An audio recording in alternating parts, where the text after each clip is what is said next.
Well, good morning, good afternoon, good evening, wherever you are. I am Joe from EV Motoring, and welcome to the Family EV Podcast. Normally, this podcast is kept just to the podcast channel and outlets, but if you're watching this on my YouTube channel, the EV Motoring YouTube channel, that's because we've had some major news come out this week. Normally, we try to keep the news on the podcast and car reviews and stuff like that over on the YouTube channel, but such big changes like this to the tax credits was worth talking about. So I think the best way to go about this is let's just kind of go over the tax credit and then kind of go over what these changes did and how that should affect your car buying decision. I'll start with saying although I am a tax professional, I am not your tax professional. So make sure if you have any questions about how these laws would impact your life, to make sure to check your tax situation with your tax professional. John is off trying to be funny, doing his comedy stuff, and I wanted to make sure we got this video out. So it's just me this week. So next week he'll be back on the podcast. So make sure you're subscribed to the podcast wherever you get your podcasts from, and make sure you check out both of our YouTube channels. His is Regular EV Dad, and I'm over at EV Motoring. So, the tax credit. In August of 2022, the Inflation Reduction Act was signed, and that made a lot of big changes to the tax credit in that vehicles now had to be built in North America. They still kind of maintained the old battery rules at that time. So, for example, you would get a $2,500 base credit, and then as long as the battery was at least 5 kilowatt hours, and then you would get $417 per kilowatt hour more, up to a maximum of $7,500. So this would cause vehicles like the BMW 330e plug-in hybrid to get a credit of $5,836, while the X5 plug-in hybrid would get $7,500. And that was just differences due to the battery size. And both of those are built, assembled in North America, so they both would get the credit. However, when that bill was signed in August, it required that vehicles are built in North America, but it also had a lot of battery restrictions that are going to change the way the credit worked. But it took many months to get that all figured out, because it is fairly complicated, as you'd imagine, for where all of these minerals and everything comes together within the batteries of the cars. So finally, April 18th, 2023, so if you're watching this when we posted this just a couple days ago, the IRS released the new guidance related to these battery restrictions. So now it basically becomes a battery credit, not an EV credit, if you want to look at it that way. Because you still can get a maximum of $7,500. It's through $3,750 for the critical minerals requirement, and another $3,750 for the battery components requirement. And we'll go into that in a little bit. Another thing to note is that it's not a refundable credit. So you need to have at least enough tax liability to cover the amount of credit you'll get. I know there have been some rumors that this was going to be a refundable credit, but it's not. It only covers the tax liability you will have on your tax return that you will file next year. So be very aware of what your income situation is to know you'll be able to take advantage of this tax credit. And it also does not carry forward. You have to use it all in 1 year, unless you're a business, then that's a little bit different. So if you're an Uber driver, some things like that, you can carry it forward with the Form 3800. That's a business carry forward, but that's only for some certain business situations. For the general individual, use it or lose it. So the key two new components of the credits: the critical minerals requirement, which requires that 40% of the critical metals, essentially, that go into the battery be manufactured in the U.S. or a country with a U.S. free trade agreement. So think of like South Korea, Australia, Mexico, Canada, etc. And that'll go up 10% every year until 2027, when it's required to be 80%. And then if we go down to the battery components requirement, this is more of like the battery being assembled. This has to happen in North America, so the free trade agreement kind of loses out there. That's why you'll see some EVs only get to 3,750. Either they don't have enough of the minerals, or maybe they just don't assemble the battery in North America. So this one starts at 50% for 2023 and ramps all the way to 100% by the time we get to 2029. So the moral of this story is, if you go to fueleconomy.gov and an EV you're looking at qualifies for the full credit right now or half the credit, it could gain more credit down the road if some of these things change. But as these percentages ramp, it's also likely that some of these companies, the cars will fall off. So if you see a car you like that's getting the full 7,500 right now, I'd probably advise going and trying to get that vehicle before the end of the year, just because you don't know if it'll qualify next year. And that's kind of the one biggest downside of this release that fueleconomy.gov has on these vehicles.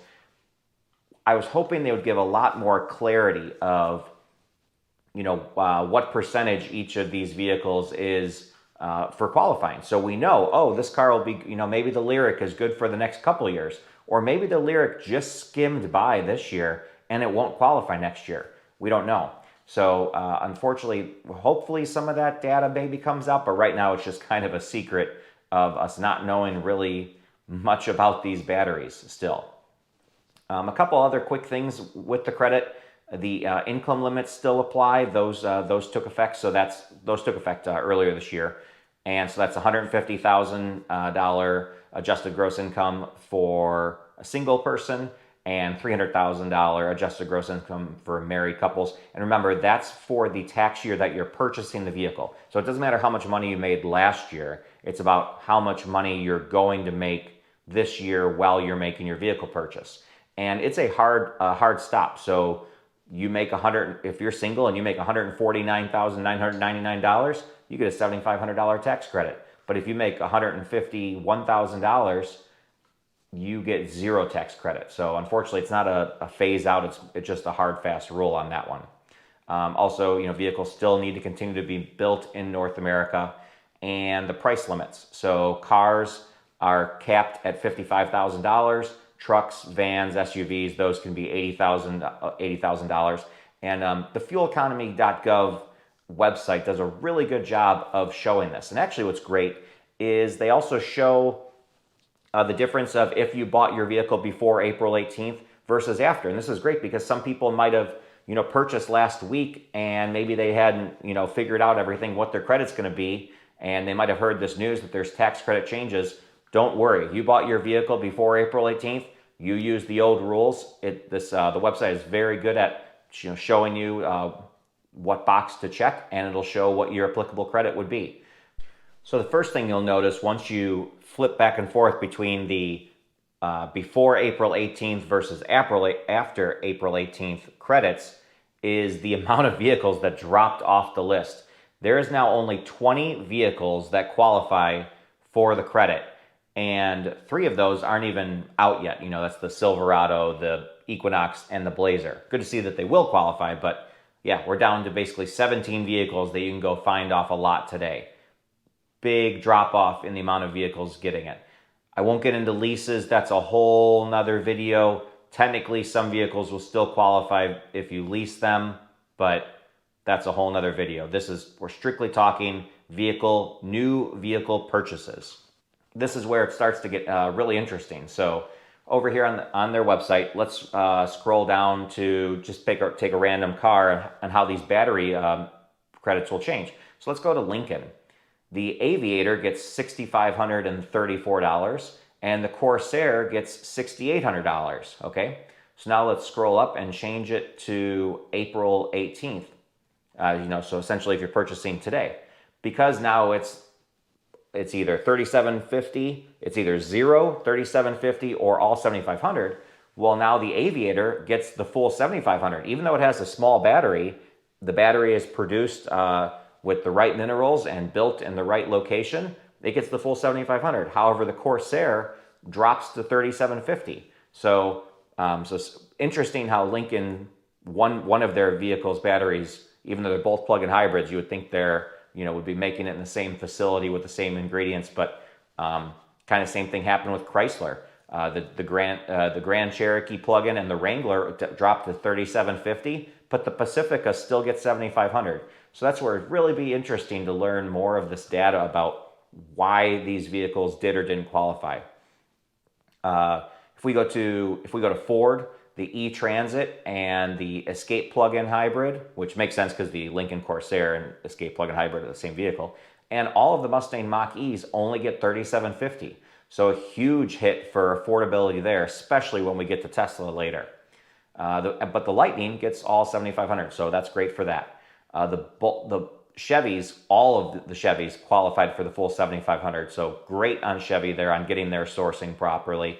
And actually the Bolt also. There was some rumors I'd heard that the Bolt was maybe going to lose half of its credit. No, it looks like it's still going to maintain the full $7,500. So still the bargain of the year, a $26,000 and some change starting price on a Bolt, $7,500 off here. If you live in a state like Illinois here where you can get another $4,000 off, you're getting a brand new 260-mile range EV for $16,000 after all the credits are in.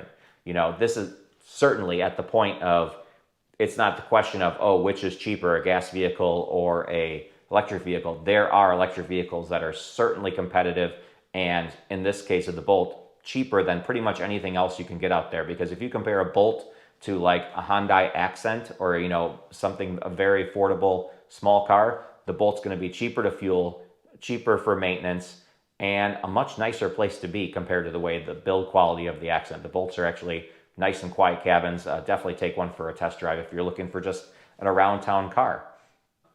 Now we move down to Rivian. Rivian interested me. They only get 3,750. I thought that they were, had a lot of their sourcing requirements figured out and was a very American built vehicle, but they are losing half the credit. Volkswagen is getting the full 7,500 still. So that's great to see from them.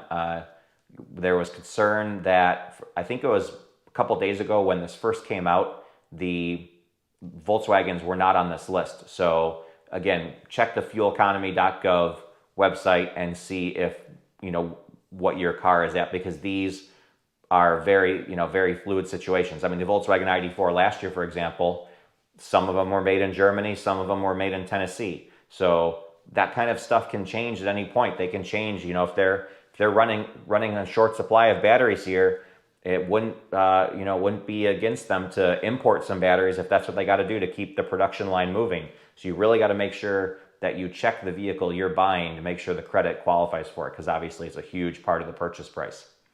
And last but not least, we move to Tesla. So Tesla, the Model 3 standard range is the only car that's affected here because that has the LFP CATL batteries. So that'll get 3,750, whereas the Model 3 Performance, in theory, the Model 3 long range when that comes back out, the Model Y all-wheel drive, which is the made in Texas with the castings and the 4680 structural battery pack. Certainly interested in checking that vehicle out hopefully soon.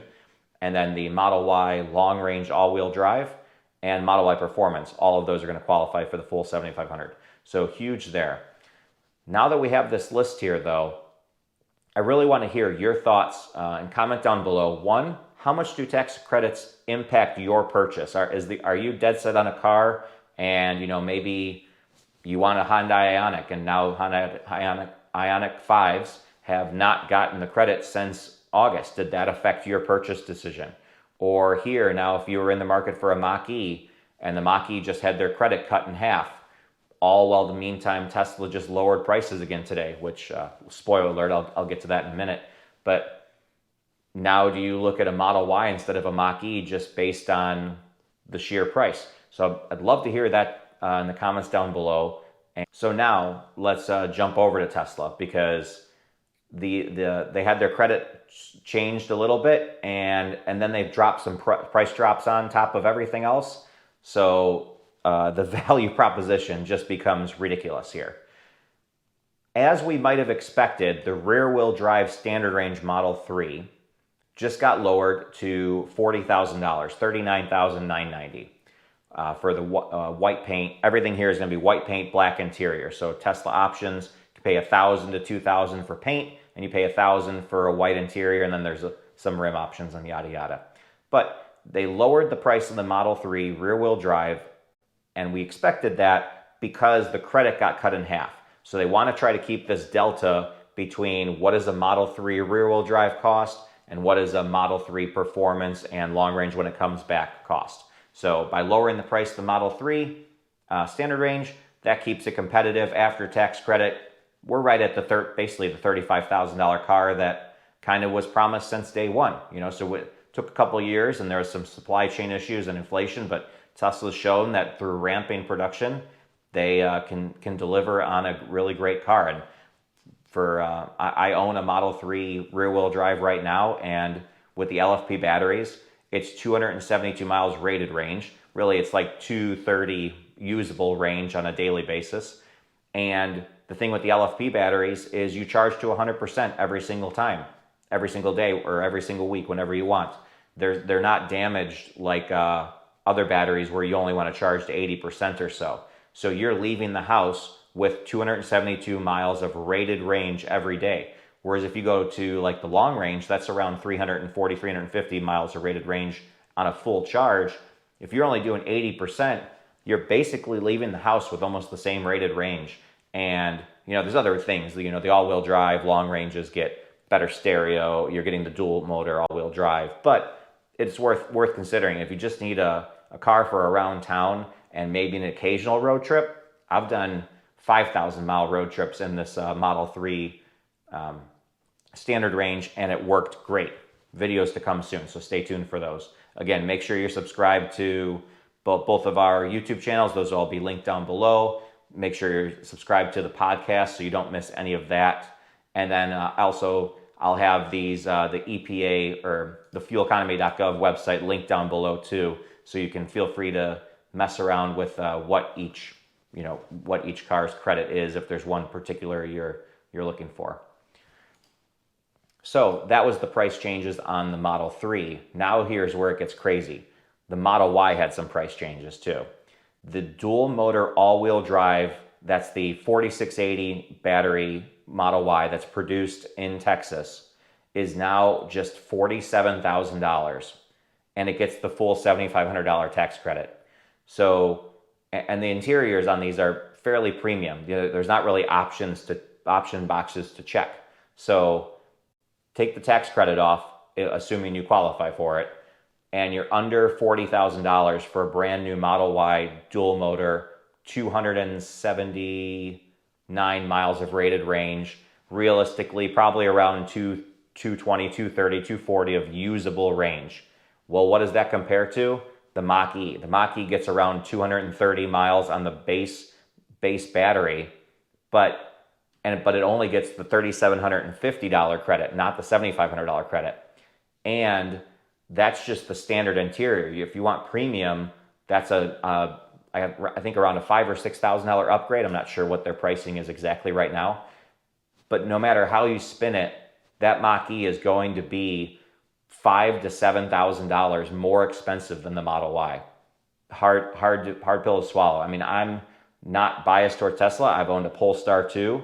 I've owned a Volkswagen ID4. After this Tesla Model Y, I'll own some other brand to be decided. But it's a hard bargain it's a hard sell to convince someone that they should give up Tesla's supercharging network, especially with the state of the CCS network right now. I guess if you're only using the vehicle around town, then certainly you don't need the supercharging network. But the Teslas, it's a hard bargain to sell, especially with the software updates and everything else. But then we have the so that was the dual motor all-wheel drive. We have the long range coming in at $50,000, and then the performance at $54,000. This is very interesting too, because the Kia EV6 GT and the Mustang Mach-E GT, those are around $60,000 or more, $60,000 to $70,000. and no tax credit on the EV6, $3,750 on the Mach-E. Here you get a Model Y Performance for $54,000, and it gets the full $7,500 tax credit. 0 to 60 in 3.5 seconds, 155 mile per hour top speed. Pretty good value vehicle, if you ask me. Find that performance elsewhere, you'll be paying a lot more money. So now that I've gotten on my little Tesla bandwagon rant, just because yet again another price change, and I've tried to go through this tax credit to, just a quick run through to my best ability. My contact information is down below. Feel free to comment down below with any questions you have. I try to get back to all the comments if possible. Again, make sure you're subscribed so you don't miss any upcoming content. Lots of content coming out between now that I got this Tesla. Road Trip's coming out with that. Have some other car reviews that'll be coming out soon. Of course, we'll be following any big changes with this as vehicles kind of fall on and off the list. We'll be updating that through the podcast, as well as other news comes through the podcast. So make sure you subscribe to that. And if it bored you to listen to me for all this time, don't worry, John will be back next week so we can bounce some ideas off of each other about what we think about changes in the electric car space. And with that, take care until next time.